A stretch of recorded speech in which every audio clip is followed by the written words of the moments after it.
라이트랑 범퍼랑 휀다가 찌그러졌네. 자동차 사고 시 대처법. 아빠딜러가 알려드립니다. 아빠딜러TV 좋아요, 구독 안녕하세요, 아빠들입니다. 안 하셔도 됩니다. 끝까지 보세요.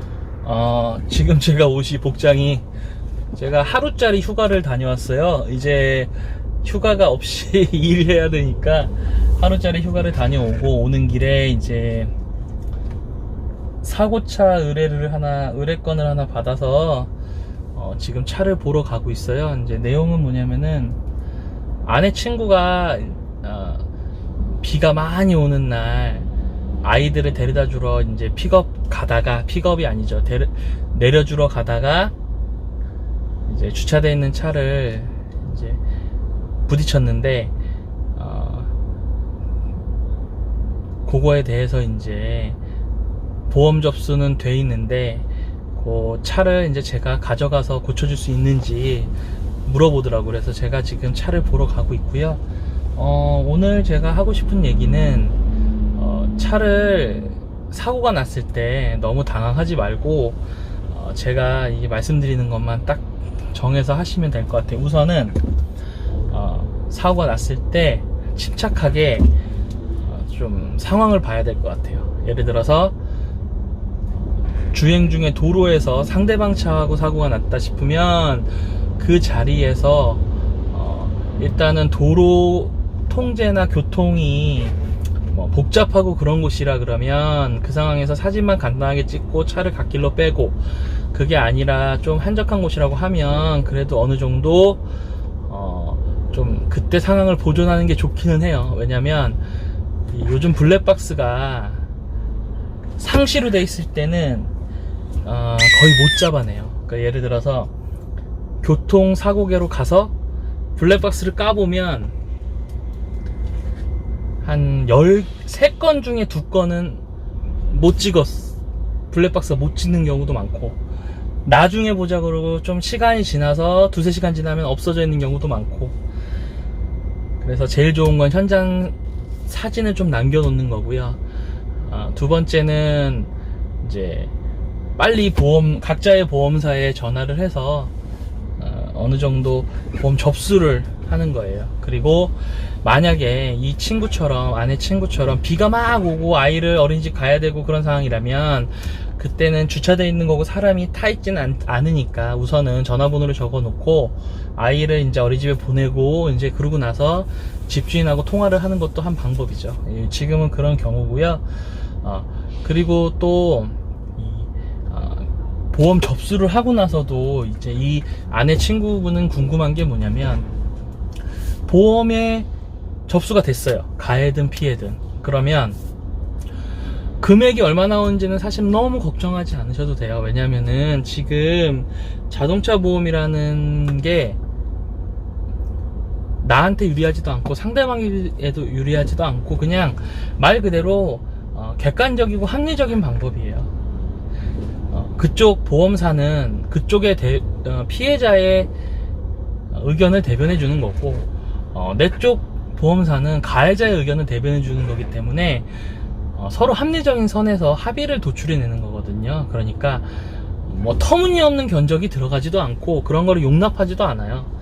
그러니까 그게 예를 들어서 어떤 힘이 작용할 때 양쪽이 적정하게 부딪히고 있다는 거예요. 예를 들어서 어느 한쪽이 더 강해서 그쪽에 힘을 더 실어주는 게 아니고 항상 상호 동등하게. 그렇기 때문에 보험이라는 게, 내가 왜 저쪽에 유리하게 하지? 그거는 사실 그런 생각이 누구나 들어요. 사람이라면 저 사람은 왜 나한테 불리하게 하지? 누구나 그런 생각을 하는데, 이게 조금 한 발 뒤에서 바라보면 사실은 이거는 서로 그 사람을 믿고 안 믿고의 문제가 아니라 두 가지 의견이 부딪히고 있기 때문에 어느 한쪽이 절대 치우칠 수가 없는 거예요. 그래서 보험사의 그런 과다 청구가 되겠다 이런 거에 대해서는 너무 걱정하지 마세요. 물론 그렇게 노리고 하는 그 사람들도 있죠. 피해자들이 있는데, 예를 들어서 합의 안 해주고 끝까지 버티고 이런 사람들도 있는데 그런 사람들은 극소수고, 또 최근에는 보험회사에서 그런 걸 또 많이 잡아요. 많이 잡아내니까 뭐 그런 건 너무 걱정 안 하셔도 될 것 같고요.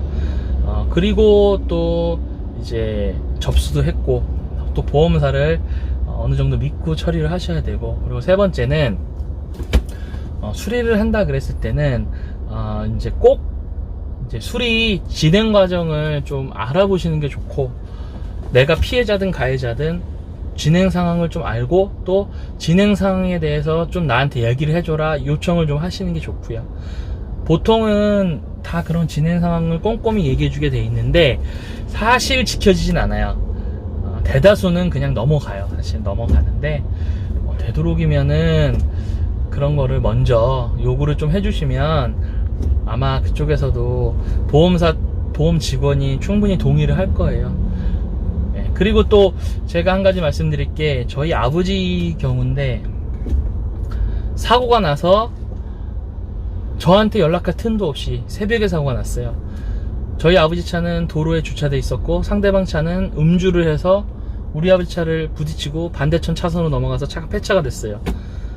그리고서 저희 아버지는 새벽에 불려 나갔죠. 그리고 차는 견인기사가 끌고 글쎄 경찰서까지 따라와서 그 얘기를 다 들어준 거예요.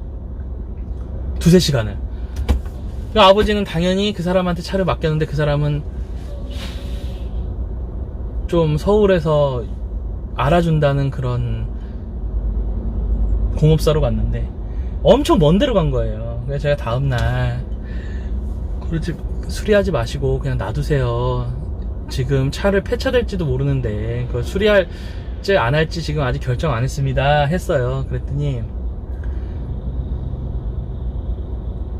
제가 그날이 일요일이었나, 그래서 월요일인가 다시 거길 찾아가려고 전화를 하니까 이미 수리를 하고 다 뜯었다는 거예요. 그래서 아니 무슨 말이냐, 내가 타지 말라고 하지 않았냐 그랬더니 저희 아버지랑 통화를 하고 아버지가 시작을 하라 그런 거예요. 그러니 이 사람들이 그걸 알더라고요. 이미 그 사람들의 그 심리를 알아서 그 경찰서까지 와서 그렇게 도와주고 고생을 했기 때문에 저희 아버지는 무조건 그 사람한테 맡겨서 미안한 거예요. 못하겠다는 말을 못한 거예요. 그렇게 고생을 하고 나를 위해서 이렇게 일해줬다 생각하는 거죠. 근데 실상적으로 그 차가 견적이 500만원이 나왔어요. 차가 500만원짜리 차가 견적이 500만원이 나왔어요. 맥시멈을 뽑는 거예요. 진짜 최대치를. 그 공업사에서는요. 그러니까 근데 그거 고치는 게 나쁘다는 게 아니라 500만원짜리 금액이 상승된 차가 500만원을 고쳐야 되면 그냥 그 차를 정리하는 게 맞잖아요. 폐차하고 다른 차를 사는 게 맞다고요. 그래서 그 차를 어쩔 수 없이 고쳤어요. 근데 더 웃긴 건 그 차가 뒤에 쇼바가 가스 쇼바예요. 삭스 쇼바가 들어가는데 근데 옵션을 일반 쇼바 옵션으로 갈아놓은 거예요. 쇼바를 갈았는데 쇼바를 왜 갈았는지는 솔직히 모르겠어요. 근데 쇼바를 갈았단 말이죠. 근데 그게 또 양쪽에 120만원 정도 되는 거를 양쪽에 6만원짜리인가를 갈아놓은 거예요. 6만원짜리로. 그러니 차가 계속 이상하다고 하는데 저는 아버지한테 아버지 기분 탓이 하고, 제가 어느 날 아버지 차를 타고 낚시를 한번 가는데 차가 말이 안 되는 거예요. 이상한 거예요. 너무 뒤가 사람이 탈 수 없을 정도로 롤링이 심하고 위아래 진동도 너무 심하고 울컥울컥거리고 울렁울렁거리고. 그래서 제가 확인해 봤더니 쇼바를 싼 쇼바로 바꿔놓은 거예요. 그래서 나도 지금 어떻게 될 줄 모르겠더라고요. 그래서 제가 보험하는 친구들이 많아요. 그래서 얘기를 해보니 금감원에 신고를 해라. 그래서 제가 그 보험사, 대한민국 최고의 보험사였어요.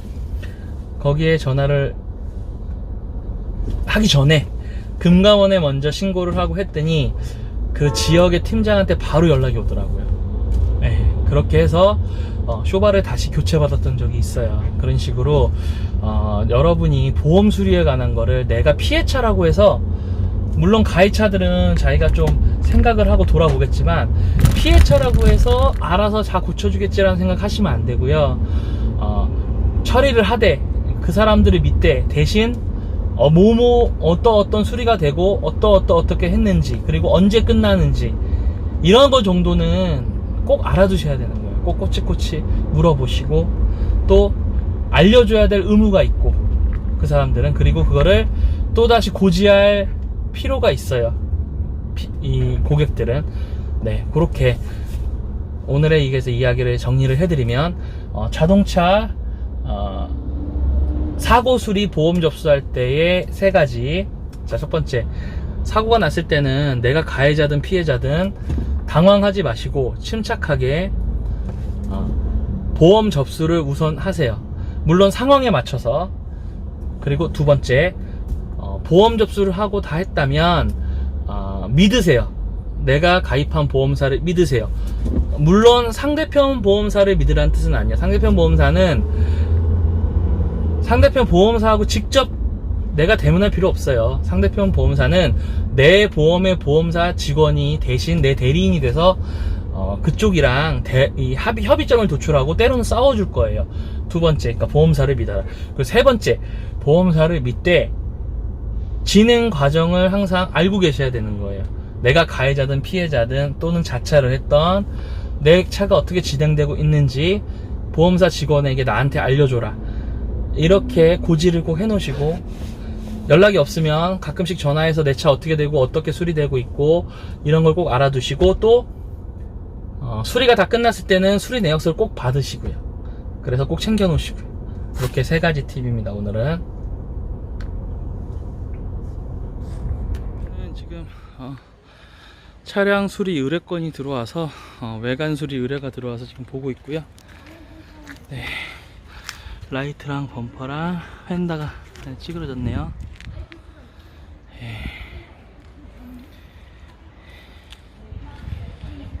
일단 3가지는 교환해야 될 것 같아요.